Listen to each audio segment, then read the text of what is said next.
আজকে সেরা খবরটি আপনাদেরকে দিতে চলেছে। এক যুগ ধরে বেতন বাড়েনি। এক যুগ ধরে এই যুগের এটাই সেরা খবর। এই যুগের এটাই সেরা খবর দর্শক। এক যুগ ধরে বেতন বাড়েনি, অবশেষে বেতন বাড়লো অস্থায়ী চুক্তিভিত্তিক কর্মীদের। তবে হ্যাঁ, কাদের? প্রশ্ন এটাই, কাদের? অনেক অস্থায়ী চুক্তিভিত্তিক কর্মচারী আছে, সব ধাপে ধাপে একটা একটা করে হচ্ছে। মোটামুটি শুরু থেকেই, বাজেটের আগের থেকেই আপনাদেরকে জানিয়ে আসছি কিছু কিছু কর্মচারীদের জন্য সুখবর। বাজেটে অনেক সুখবর পাওয়া গেছে, সিভিক ভলেন্টিয়ার থেকে শুরু করে বিভিন্ন শিক্ষকদের ভোটের আগে পাওয়া গেছে সুখবর, ভোটের পরে পাওয়া গেছে সুখবর। অনেকজন চুক্তিভিত্তিক কর্মচারী উপকৃত হয়েছেন। আমি আপনাদেরকে জানিয়েছিলাম এই শ্রেণীর চুক্তিভিত্তিক কর্মীদের কথা, যারা প্রচণ্ড কষ্টে থাকেন। আমার তো মনে হয় যত চুক্তিভিত্তিক কর্মী আছে তাদের সব থেকে বেশি কষ্টে এরাই ছিলেন। তবে হ্যাঁ, এবারে কিন্তু ভগবান এদের উপর মুখ তুলে চেয়েছে। এই শ্রেণীর চুক্তিভিত্তিক কর্মীরা এবারে কিছুটা হলেও উপকৃত। কিছুটা বলতে কি, এক লাফে ডবল হয়ে গেছে বেতন, এক লাফে ডবল। আজকেই অর্ডার বেরিয়েছে, একেবারে নতুন টাটকা অর্ডার। চুক্তিভিত্তিক কর্মীরা কিন্তু বেনিফিটেড। আপনাদেরকে দেখাবো কারা কতটা বেনিফিটেড হচ্ছে। অবশ্যই ভিডিওটিকে লাইক করবেন, শেয়ার করবেন, আর চ্যানেলে নতুন হয়ে থাকলে সাবস্ক্রাইব করে রাখতে ভুল করবেন না, কারণ আমরা রীতিমতো ডেলি আপডেটগুলো দিয়ে থাকি। সাবস্ক্রাইব করা থাকলে আপনি নোটিফিকেশান পাবেন, জানতে পারবেন আপডেটগুলো। সাবস্ক্রাইব করতে কোনো পয়সা লাগে না, সুতরাং কোনো দ্বিধাবোধ করার দরকার নেই। তো আপনাদেরকে এবার দেখাবো অফিসিয়াল অর্ডার। বেকার বকবক না করে, আজে বাজে খবর না দেখিয়ে একদম সরাসরি অফিসিয়াল অর্ডার দেখাবো, যেখানে আপনারা দেখতে পাবেন কাদের কতটা বেতন বেড়েছে। নিয়ে এসেছি আপনাদের জন্য অফিসিয়াল অর্ডার। আপনাদেরকে জানিয়ে রাখি, এই অর্ডার যদি আপনি ডাউনলোড করতে চান অবশ্যই অফিসিয়ালি ডাউনলোড করতে পারেন। আর যদি কোথাও খুঁজে না পান, ডাউনলোড না করতে পারেন, তাহলে আপনি আমাদের স্মার্ট দুনিয়া টেলিগ্রাম চ্যানেল থেকে এটাকে সংগ্রহ করতে পারবেন। পিডিএফ আমরা ওখানে শেয়ার করে রাখবো। স্মার্ট দুনিয়া টেলিগ্রাম চ্যানেল থেকেও আপনি এটাকে ডাউনলোড করতে পারবেন। দেখুন কোন ডিপার্টমেন্ট থেকে অর্ডারটা হয়েছে। সর্বপ্রথম দেখে নিন, government of West Bengal tribal development department, Adivasi Bhavan, plot number 2221, action area 111A, Rajarhat, new town, Kolkata 700160। আর ওয়েবসাইট আছে adivasikollan.gov.in। তার মানে বুঝতেই পারছেন, ট্রাইবাল ডেভেলপমেন্ট ডিপার্টমেন্ট থেকে এই অর্ডারটা বেরিয়েছে। আদিবাসী কল্যাণ ডিপার্টমেন্ট থেকে এই অফারটা কিন্তু বেরিয়েছে। অর্ডারটা কি আছে দেখে নিন। The issue of enhancement of remuneration of contractual staff of central hostels, Pandit Raghunath Murmu Abasik school hostels and ashram hostels under the purview of tribal development department was under the active consideration of state government for some past। এখানে আর কিছু বলার ব্যাপার নেই, আপনারা পরিষ্কার বুঝতে পারছেন। কাদের জন্য সেটা জেনে রাখবেন শুধু। সেটা হচ্ছে contractual staff of central hostel, Pandit Raghunath Murmu Abasik school hostel আর ashram hostel. Now, the governor is pleased to enhance the monthly remuneration of contractual staff of the above mentioned hostels 1/7/2024 as given below। Governor কিন্তু 1/7/2024 সই করেছেন। এরকম একটা সেরা অর্ডার এসেছে। এবার আপনাদেরকে দেখাই কত বেতন ছিল, কত বেতন হচ্ছে। সেন্ট্রাল হোস্টেল এসটি, দেখুন সুপারিনটেন্ডেন্টদের বেতন ছিল 12,000 টাকা, বেড়ে হয়ে গেল 15,000 টাকা। মেট্রন কেয়ারটেকার এদের বেতন ছিল 8,000 টাকা, বেড়ে হয়ে গেল 9,000 টাকা। পাশাপাশি রাঁধুনি যারা ছিল, সব থেকে বেশি কষ্ট আমার মনে হয় এরাই পেতেন।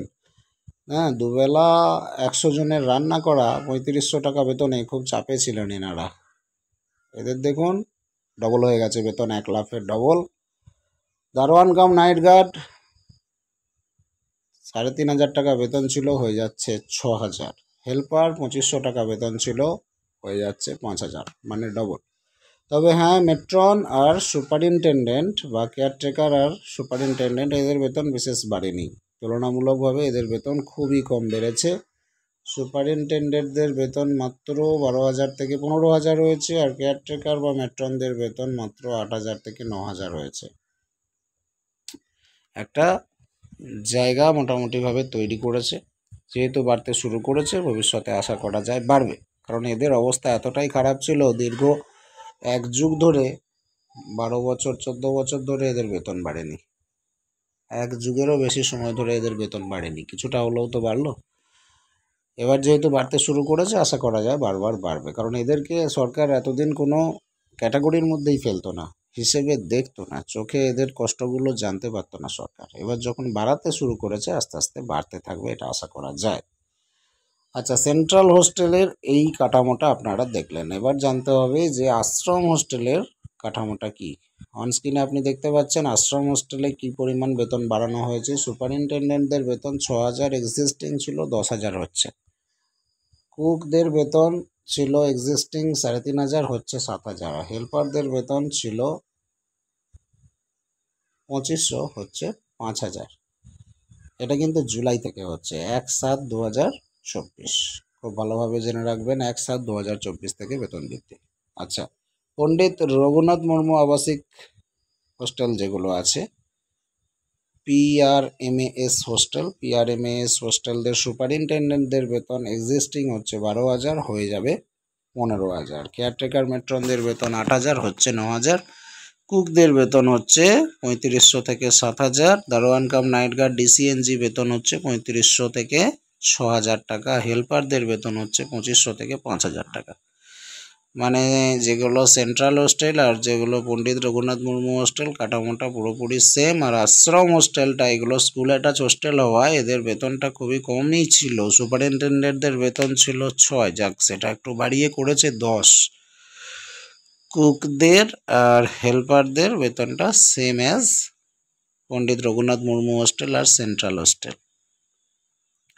This order issues in terms of finance department, U number group দেওয়া আছে। ফাইন্যান্স ডিপার্টমেন্টের এই অর্ডার, যেটা 4/7/2024 বেরিয়েছিল, সেই অনুযায়ী টার্মসটাকে ফলো করে কিন্তু এই অর্ডারটা ইস্যু করা হয়েছে। আশা করছি দর্শক বোঝাতে পারলাম। এই গুড নিউজটা কি? গুড নিউজটা হচ্ছে হোস্টেল স্টাফদের জন্য, BCW ডিপার্টমেন্টের, ট্রাইবাল ডেভেলপমেন্ট ডিপার্টমেন্টের হোস্টেল স্টাফদের জন্য, যারা দীর্ঘদিন সুখবরের মুখ দেখেনি, তাদের কিন্তু একটা ছোট্ট সুখবর এসেছে। সুপারিনটেন্ডেন্টরা এবার 12 থেকে 15 পাবেন, কেয়ারটেকাররা 8 থেকে 9 পাবেন। কুকদের বেতন ডবল হয়েছে, হেল্পারদের বেতন ডবল হয়েছে। আর যারা দারোয়ান কাম নাইট গার্ড ছিল, তাদের বেতন কিন্তু ডবল হয়নি, 3,500 থেকে বেড়ে 6,000 হয়েছে। যথেষ্ট, এগুলো 60, 70, 80, 100% করে কারো কারো বৃদ্ধি হয়েছে, যথেষ্ট বেড়েছে। কিন্তু এদের বেতন কাঠামোটা এত বাজে ছিল, আর বর্তমানে বেড়ে যেটা হয়েছে সেটাও যথেষ্ট বাজে। আপনি কি মনে করেন? 7,000 টাকা বেতনটাও খুব খারাপ, 5,000 টাকা বেতনটাও খুব খারাপ, 6,000 টাকা বেতনটাও খুব খারাপ। খুব খারাপ মানে কি? এমনকি সুপারিনটেন্ডেন্টদের বেতন 15,000, এটাও খুবই খারাপ, এটাও খারাপ। 9,000, এটাও খারাপ। আর 5-6 তো কোনো কথাই নাই, এগুলো তো আরও যথেষ্ট খারাপ। তবে হ্যাঁ, একটা স্টাফের কথা এখানে কিন্তু উল্লেখই করা নেই, যাদের বেতন আরও অত্যন্ত নগণ্য, খুবই খারাপ অবস্থা তাদের। সেটা হচ্ছে কর্মবন্ধু বা সুইপার। 3,000 টাকা বেতন তারা পায়, এই জায়গাতেই তারা কাজ করে, ডিউটি করে। অর্থাৎ হোস্টেলেরই কর্মী, কর্মবন্ধুদের বেতনের কোনো পরিবর্তন হয়নি বা এখানে উল্লেখই করা নেই। তার মানে বেতন বাড়েনি, সোজা ভাষায় বেতন বাড়েনি। এক একটা হোস্টেলে 6টা করে স্টাফ থাকে, প্রত্যেকটা হোস্টেলে স্টাফ সংখ্যা 6টা করে, একটা সুপারিনটেন্ডেন্ট, একটা কেয়ারটেকার, একটা কুক, একটা দারোয়ান। দারোয়ান কাম নাইট গার্ড জানবেন 24 ঘন্টা ডিউটি, হ্যাঁ, দিনে দারোয়ান, রাতে নাইট গার্ড। ভাবুন একবার, প্রত্যেকের এদের ডিউটি কিন্তু 24 ঘন্টা করে, কি হাল। আচ্ছা, হেল্পার থাকে, আর একটা থাকে 6 নম্বর স্টাফ, সেটা হচ্ছে সুইপার, কর্মবন্ধু। সুইপারের কিন্তু বেতনের কথা কোনো রকম উল্লেখ করা নেই, তার মানে সুইপারের এনহান্সমেন্ট হয়নি। একটা 4তলা বিল্ডিং একটা মানুষ যদি পরিষ্কার করে, 3,000 টাকায় কিভাবে সম্ভব? এই প্রশ্নের উত্তর আপনি দেবেন কমেন্ট সেকশনে। এদের কি বেতন বাড়ানোর প্রয়োজন ছিল না? সুইপারদের কি বেতন বাড়ানোর প্রয়োজন ছিল না? দর্শক, এই প্রশ্নের উত্তর আপনি কমেন্ট সেকশনে জানাবেন। আর এই অর্ডারটি আপনার কেমন লেগেছে অবশ্যই কমেন্টে লিখবেন আপনার ফিডব্যাক। পরবর্তী ভিডিওতে আমরা বিস্তারিত আলোচনা করব। প্রত্যেকে ভালো থাকবেন, পরবর্তী ভিডিওতে আবার দেখা হচ্ছে। ধন্যবাদ।